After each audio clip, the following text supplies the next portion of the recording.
Nigeria, Africa's most populous country, rich in resources, culture and history. But behind a thriving economy and vibrant society lies a dark truth, a truth about corruption that has haunted the nation for decades. To understand how Nigeria became one of the most corrupt nations in the world, we must look back to its colonial past, its struggles for independence, and the turbulent political landscape that followed.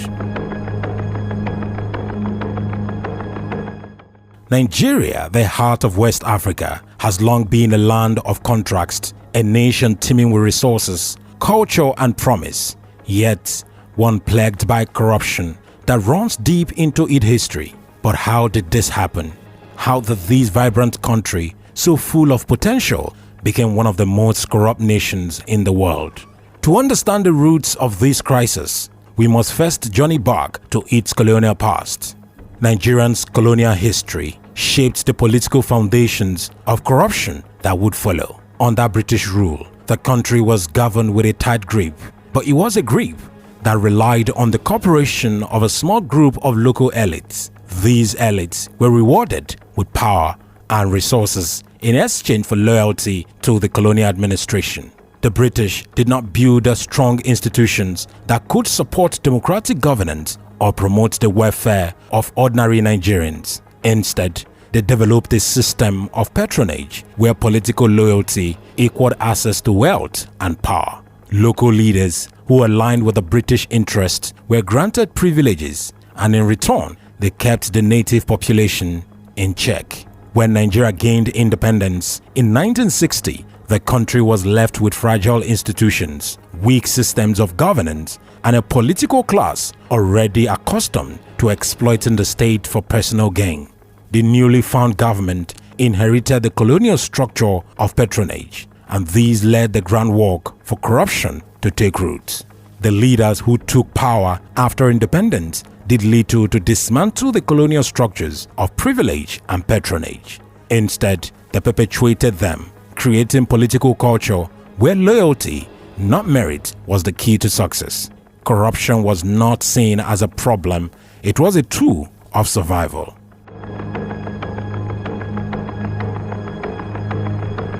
By the mid-1960s, Nigeria's fragile democracy gave way to military rule. A series of coups overturned the civilian government, and for nearly 3 decades, Nigeria was under the control of military dictatorships. These regimes were promising stability, deepening the culture of corruption already embedded in the fabric of Nigerian society. Under the rule of military leaders like General Yakubu Gowon, General Olusegun Obasanjo, and late General Sani Abacha, the country's political landscape became one of impunity and unchecked power. Corruption flourished in the absence of democratic oversight.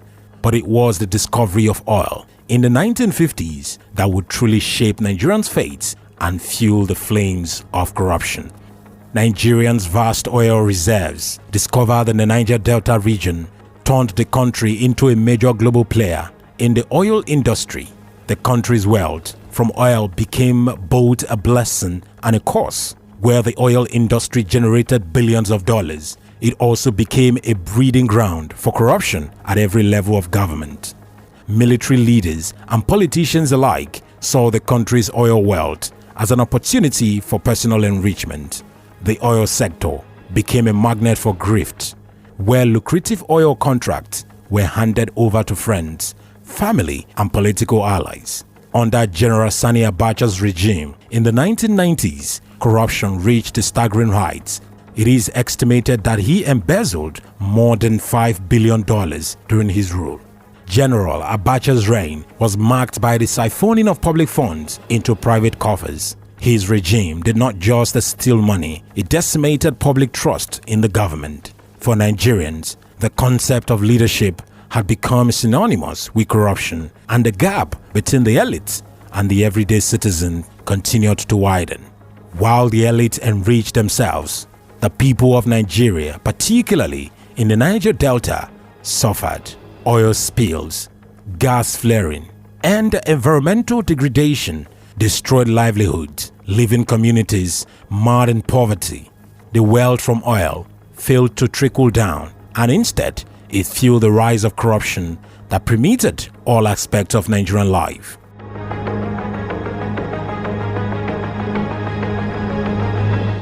As Nigeria entered the 21st century, the problem of corruption had become deeply entrenched in the fabric of the nation. The country's resources, despite being among the largest in the world, were systematically looted by those in power. The political system had become so corrupt that it was no longer a matter of a few bad actors. It was a national crisis. Corruption had permeated every level of society. Bribery became the accepted norm. From obtaining a driver's license to securing a government contract, Nigerians had learned that nothing could be achieved without paying a price. Public institutions, police, judiciary, education, healthcare were all tainted by corruption. Despite these challenges, a resistance movement began to form. Anti-corruption campaigns gained traction, led by organizations such as the Economic and Financial Crimes Commission, the EFCC, which was established in 2003 to tackle the rampant corruption in the country. But the task has not been easy. The political elite had deep-rooted power and influence, and the legal system often failed to hold corrupt leaders accountable. While some high-profile cases were paused, many Nigerians remain skeptical about the efficiency of the anti-corruption agency. Politicians and business elites continued to evade justice, and the culture of impunity persisted. The failure to persecute corruption at the highest level made it clear that change would not come easily. Yet, even in the face of widespread corruption, hope remains. A new generation of Nigerians is rising up, demanding accountability, pushing for reforms, and using technology to foster transparency and expose corruption. The fight against corruption in Nigeria is far from over. But as the nation confronts its painful history, it is clear that the battle for a better future has already begun. Will Nigeria ever rid itself of corruption that has plagued it for so long? The future lies in the hands of the people. Even at the moment, millions and millions of dollars are constantly being looted in public purse. Nigerians' struggle with corruption is far from over, but the resilience of its people offers a glimmer of hope. From its deepest roots to the highest offices, the fight for accountability and reform is gaining ground. The story of Nigeria is still being written.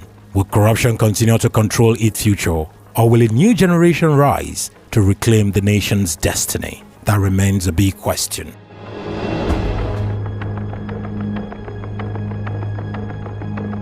Thank you so much for watching this particular video, the journey of corruption in Nigeria, how it all started. Do well to like this video, drop a comment, and also hit the notification bell and subscribe to our channel for more important and mind-blowing topics on this YouTube channel. You can as well check out our video on the issue of borrowing and how it started in Nigeria and its current situation in the current Nigeria. Once again, thank you so much for watching.